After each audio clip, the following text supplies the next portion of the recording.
नारायणं नमस्कृत्य नरं चैव नरोत्तमं देवीं सरस्वतीं व्यासं ततो जयमुदीरयेत्।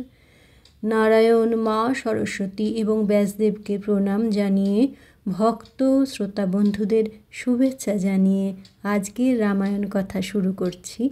आमरा पाठ करछि कृत्तिबासी रामायणेर किष्किन्धाकाण्ड थेके।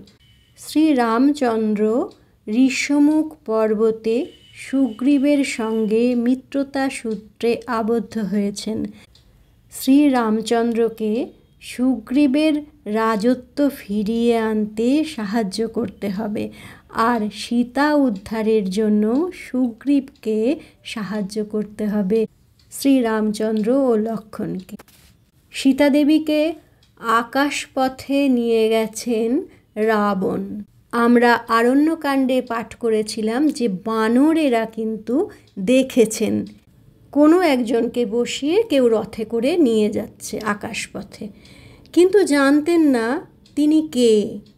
এখন শ্রী রামচন্দ্র লক্ষ্মণের কাছে সমস্ত বৃত্তান্ত শুনে আকাশপথে যাকে দেখেছিলেন সেইটি সীতা দেবী কিনা কিভাবে বুঝবেন? আমরা পাঠ করছি সীতার আভরণ প্রদর্শন শীর্ষক অংশ। সুগ্রীব বলেন, রাম কহি অবশেষ পাইয়াছিলাম বুঝি সীতার উদ্দেশ। আমরা বানর পঞ্চ ছিলাম পর্বতে, দেখিলাম এক কন্যা রাবণের রথে। হাত পা আছাড়ে করে কঙ্কণের ধ্বনি, গরুরের মুখে যেন বদ্ধা ভুজঙ্গিনী। সাপকে যদি গরুর পাখি ঠোঁট দিয়ে ধরে বা মুখে চেপে ধরে, সাপ কী করবে? প্রচণ্ড ছটফট করবে। ঠিক সেইভাবেই এক কন্যা রাবণের রথে আছাড় পাচার করছিলেন। গলার উত্তরীয় গায়ের আভরণ রথ হইতে পড়িল যেমন তারাগণ। অনুমানে বুঝি তিনি তোমার সুন্দরী, যত্ন করি রাখিয়াছি ভূষণ উত্তরী। রথ থেকে তো সীতা দেবী গায়ের সমস্ত অলঙ্কার উত্তরীয় ফেলতে ফেলতে গেছেন না, পথ নির্দেশের জন্যই হয়তো সেগুলো ফেলতে ফেলতে গেছেন। বানরেরা বুদ্ধি করে সেগুলো কুড়িয়ে রেখে দিয়েছেন। যদি আজ্ঞা হয় তব আনিতা এখন, হয় নয় চিনমিত্র সীতার ভূষণ। শ্রীরাম বলেন, মিত্র করো সে বিধান, দেখাও সীতার চিহ্ন রাখো মম প্রাণ। আভরণ আনেন সুগ্রীব সেই স্থলে, দেখিয়া রামের শোক সাগর উথলে। অবশ হইয়া রাম পড়েন ভূতলে, শরীর ভাসিল তাঁর নয়নের জলে। বিলাপ করেন কোথা রহিলে সুন্দরী, তোমার ভূষণেই তোমার উত্তরী। জানাইতে আমারে ফেলিয়াছিলে পথে, কোন দিকে গেলে প্রিয়ে জানিব কি মতে। কহ কহ সুগ্রীব আমার তুমি সখা, পুনঃ কি পাইব আমি জানকীর দেখা। জানকীর রূপ মনে হইলে উদয়, জ্ঞান হত হই দেখি বিশ্ব তমময়। স্থির নহে মন দহে দিবস রজনী, কোথা গেলে পাইবে সে সুধাংশু বদনী। স্বর্গমর্ত পাতালে রাবণ বৈশে যথা, ঘুচাইব সর্বত্র রাক্ষস জাতি কথা। ত্রিভুবনে জানে মম ধনুকের ছটা, মারিব রাক্ষসগণে রক্ষা করে কেটা। লক্ষণ উদ্যোগ করো আনো ধনুর বাণ, অরিবধ করি করো শোকাগ্নি নির্বাণ।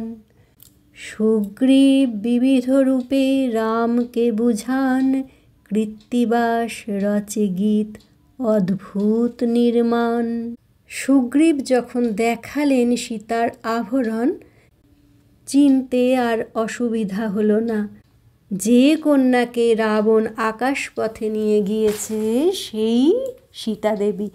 কিন্তু কোন দিকে যে রাবণ নিয়ে গেছে, স্বর্গ মর্ত পাতালে কোনখানে বসে রাবণ, সমস্ত রাক্ষস জাতিকে কি ধ্বংস করে ফেলবেন, এই রকম ভাবছেন শ্রীরামচন্দ্র। তখন সুগ্রীব নানাভাবে রামকে বোঝাচ্ছেন। এরপরেই রাম নাম মাহাত্ম্য। আদিকাণ্ডে একবার পাঠ করেছিলাম রাম নামের মাহাত্ম্য। সেখানে দস্যু রত্নাকর যখন জানলেন যে তিনি যে দস্যুবৃত্তি করেন সেই পাপের ভাগী না বাবা, না মা, না স্ত্রী কেউ হবে না, পাপের ভাগী হতে হবে একমাত্র রত্নাকরকেই, তখন কিভাবে সেই পাপ থেকে উদ্ধার পাবেন, এর জন্য রাম নামের মাহাত্ম্য পাঠ করা হয়েছিল।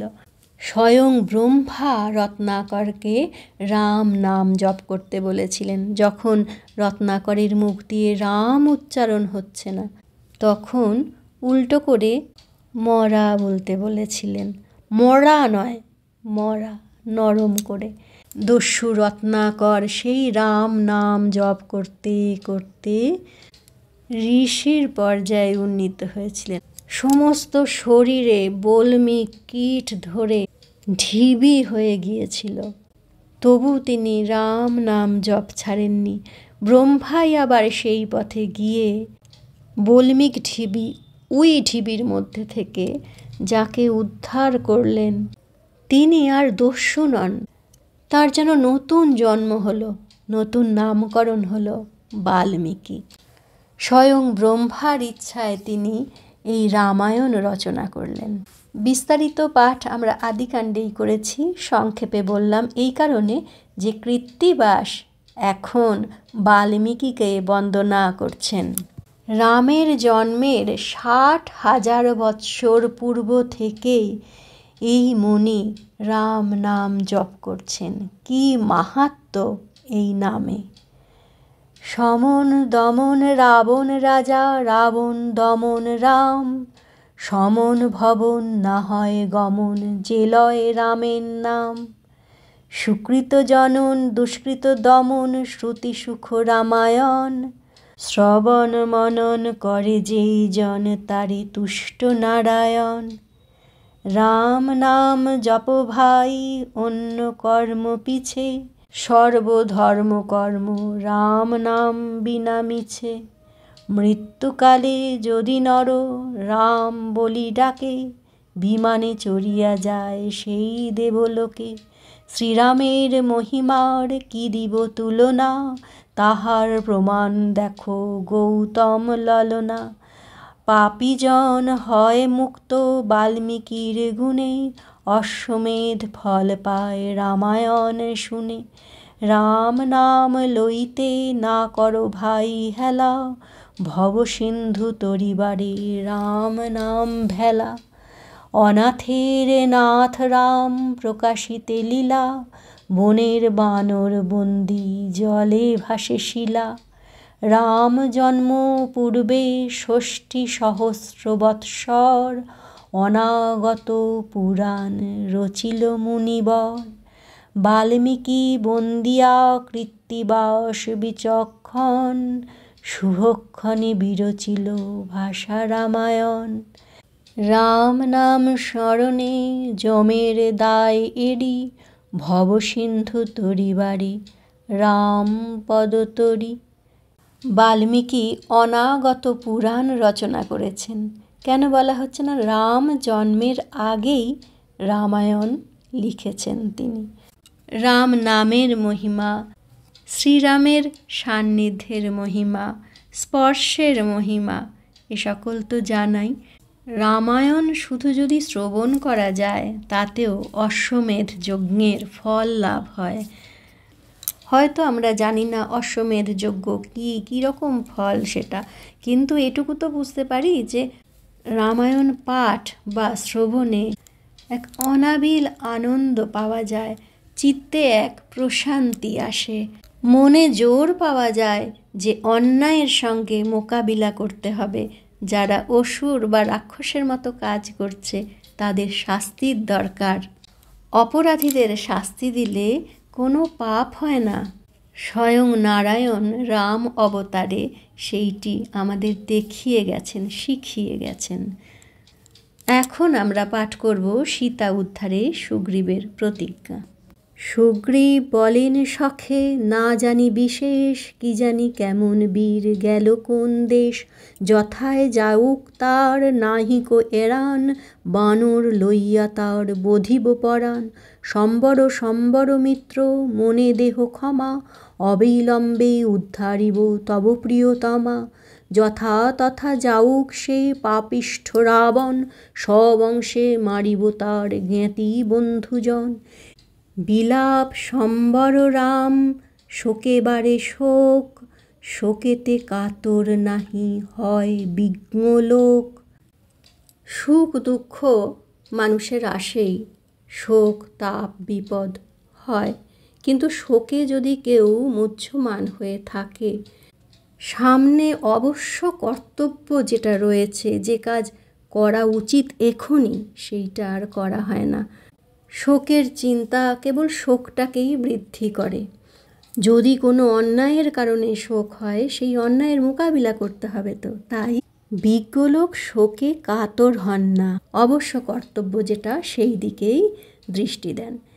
গীতাতেও শ্রীকৃষ্ণ অর্জুনকে ঠিক একই কথা বোঝাচ্ছেন। শ্রীকৃষ্ণ তো পার্থের সখা, এখানেও সুগ্রীব রামের সখা বোঝাচ্ছেন যে বিজ্ঞ লোক কখনো শোকেতে কাতর হয় না। তুমি এই শোক, এই কান্না সম্বরণ করো। সম্বর রাম মানে সংবরণ করো। আমি পশু, তবু আমি আমার শোকের কথা সর্বদা চিন্তা করি না।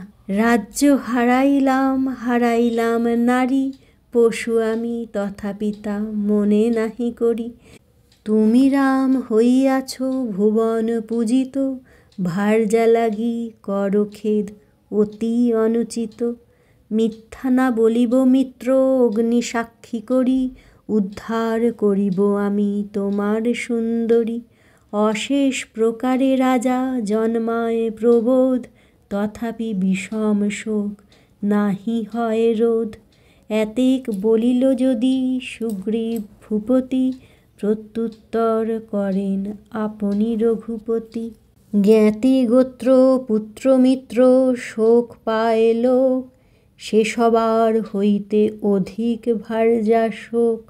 একটা নতুন কথা রামায়ণে জানলাম যে জ্ঞাতি, স্বগোত্রের কেউ, পুত্র বা মিত্র, বন্ধুই হোক আর পুত্রই হোক, অনেক কারণে মানুষ শোক পেতেই পায়ও, কিন্তু সব থেকে বেশি নাকি স্ত্রী হারানোর শোক। বউ গেলে বউ পাওয়া যায়, মা গেলে মা পাওয়া যায় না। বউ গেলে বউ পাওয়া যায়, ভাই গেলে ভাই পাওয়া যায় না।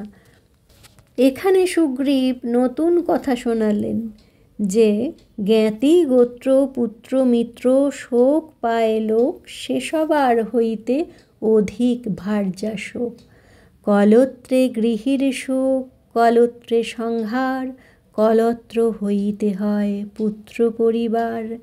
গয়া শ্রাদ্ধ করে পুত্র বংশের উদ্ধার, পুত্র দ্বারা পারত্রিক ঐহিক নিস্তার। কেন ভার্যা শোক সব থেকে বেশি হয় সেইটা একটু ব্যাখ্যা করে দিলেন যে স্ত্রী থেকেই গৃহীর সুখ, আবার স্ত্রী থেকেই সংহার। এটা কিন্তু খানিকটা সত্যি। একটা মেয়ের অনেক ভূমিকা। সে যখন কারো সন্তান, কেমন সুন্দর বাবা মাকে আগলে রাখে, বাবা মা আদর করে মা বলে ডাকে। আবার সে যখন কারোর ঘরে স্ত্রী হয়ে যায়, তখন সেই পারে সংসারটাকে আগলে রাখতে, টিকিয়ে রাখতে। আর সেই মেয়ে যদি সেরকম না হয়, সংসারটা ভেসে যেতে পারে। আমি একজন মেয়ে হয়েই বলছি, নারী নির্যাতন সমাজে হয়, ঠিক কথা। এ এক ব্যাধি, এর প্রতিকার অবশ্যই চাই।